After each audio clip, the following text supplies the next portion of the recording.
दिल्ली के chief minister हैं, वो कहते हैं, वो सवाल उठा रहे हैं। उन्होंने कहा कि ये जो अंधाधुंध लोग आएंगे, बीजेपी उन्हें नागरिकता देगी, उससे थेफ्ट, रॉबरीज, रेप बढ़ जाएगा। दिल्ली के मुख्यमंत्री अपने भ्रष्टाचार के उजागर होने से अपना आपा खो बैठे हैं। उनको मालूम नहीं है कि ये सारे लोग आ चुके हैं, आज भारत में ही रह रहे हैं। सिर्फ इनको अधिकार नहीं मिला है, वो अधिकार देने की बात है। 2014 तक जो आ गए, इनको नागरिकता देनी है। और इतनी ही चिंता है तो वो क्यों बांग्लादेशी घुसपैठियों की बात नहीं करते हैं, रोहिंग्यास का विरोध क्यों नहीं करते हैं? क्योंकि वो वोट बैंक की पॉलिटिक्स कर रहे हैं। दिल्ली के चुनाव उनके लिए लोहे के चने चबाने जैसे हैं, इसलिए वोट बैंक की पॉलिटिक्स कर रहे हैं। नौकरी का कहां सवाल है, वो ऑलरेडी यहां है। और बांग्लादेशी नौकरी का अधिकार नहीं मार रहे हैं क्या? रोहिंग्यास नहीं मार रहे हैं? इनके लिए तो आप कभी नहीं बोले भाई। सिर्फ जो हिंदू शरणार्थी आए हैं, जो बौद्ध शरणार्थी आए, जो जैन, पारसी और क्रिश्चियन शरणार्थी, इसी का विरोध कर रहे हैं।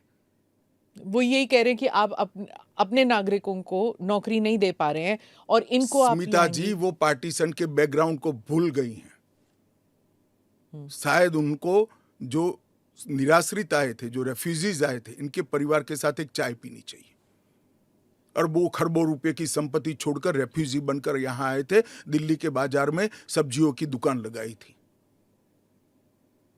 मोदी जी ने विभाजन की विभीषिका का दिन मनाकर उसको हिस्ट्री का हिस्सा बनाया है।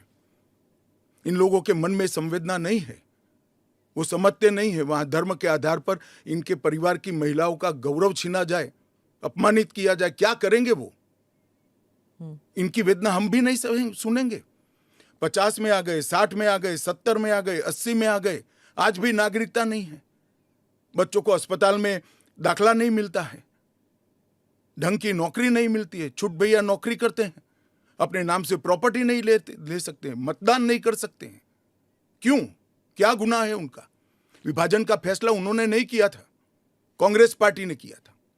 और उस वक्त सब ने कहा था कि जो आएंगे उसको हम नागरिकता देंगे। अब अपने वादे से मुकर जाना, मैं मानता हूं कि हमें तो कम से कम मंजूर नहीं है।